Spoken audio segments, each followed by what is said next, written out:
Welcome, Housewives of True Crime YouTube channel. Hi.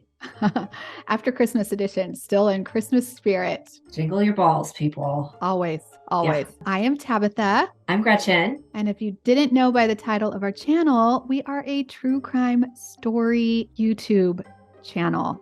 And we're on the lighter side. Yeah.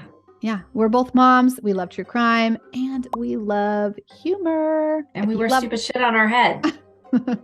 Mine's coming apart. But my shirt, it says slay all day, people. Okay, do it. That's what I'm doing today. All right. So anyways, we have a story for you. And it happened on December 2nd, 2016, when best buds Sarah Stern and Liam McAtasney were hanging out like they usually did on any random day. They were both 19 and had nothing but time on their hands. You know those days. I know those days. So many burritos. Well, this particular day, they went to Taco Bell, so they probably did have a burrito or two. You know when you could get a ton and it would only be like $5?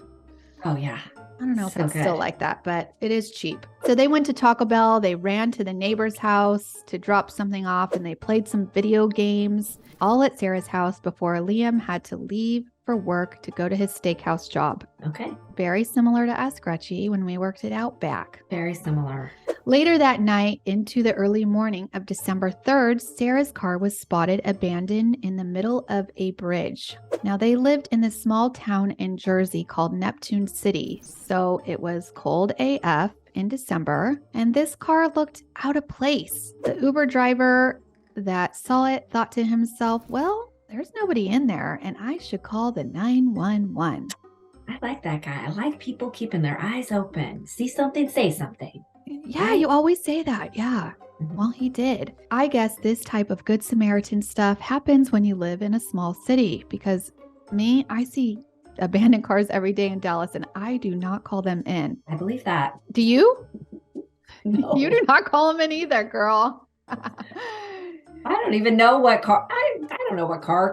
You don't even want to call the coming police. and going. You don't even want to call 911 when your car gets stolen. That's true. Okay.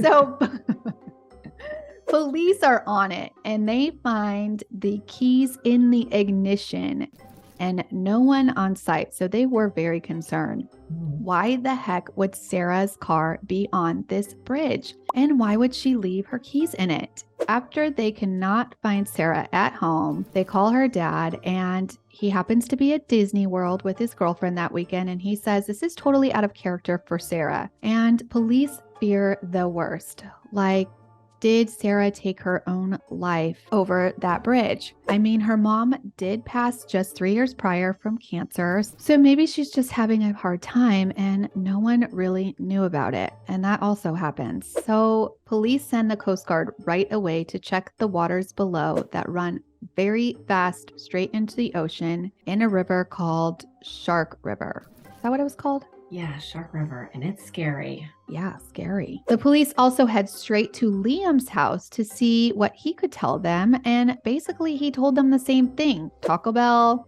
video games. And when they asked if Sarah was in good mental state, he says, yeah, but she did talk about going to Canada and her dad is crazy. There was actually one thing that Liam did leave out of his story that day. Him and Sarah stopped at the bank for her to get a safety deposit box that she had filled with money that her mom had hidden at a vacation house they had, and she had recently found it. Liam was one of the few people that actually knew about this money, and when police brought him back in to question him about it, he said he didn't mention it because he didn't actually go in the bank. And I would say to that, fair point.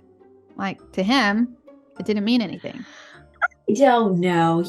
I feel like when the police are asking you, you just think of yeah, we stopped at the bank. She went in. Maybe you or maybe you don't remember. I think you remember. I think you remember. Okay. I think you remember. They also asked him how much she had in the bank, and he said, real nonchalantly, I don't know. This case was pretty much going nowhere after those initial interviews, and they had no body, and she could have just skipped town.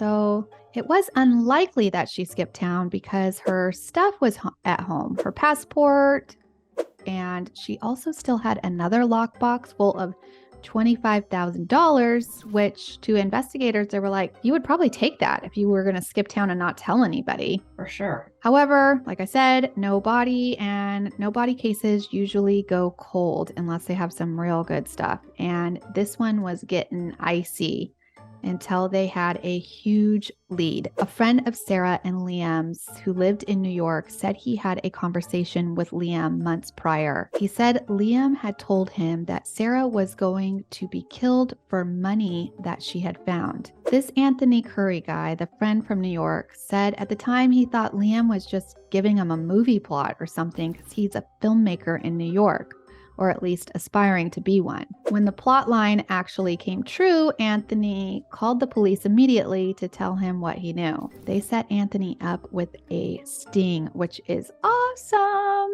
Love a sting. I love a sting. When they set up wires and cameras in Anthony's car to catch Liam, and this trap worked. I pretty much hung her,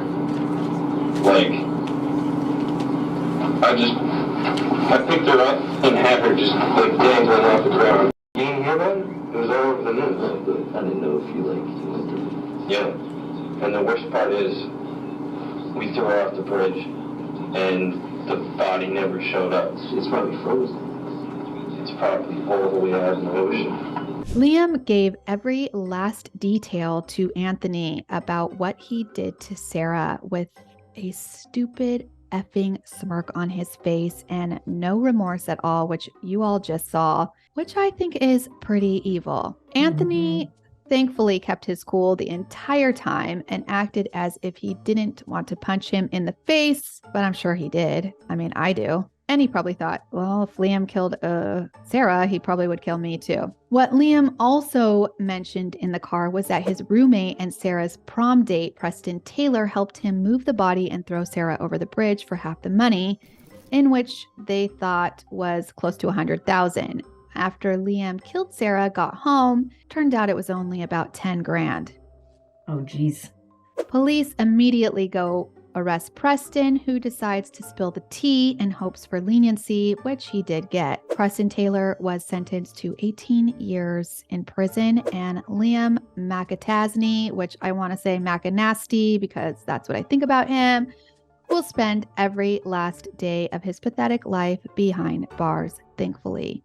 So rest in paradise, Miss Sarah Stern. And if you guys want more true crime stories like these or others, please subscribe now to our YouTube channel. And if you want additional information on this case or more cases, go to Housewives of True Crime podcast. Clink, clink.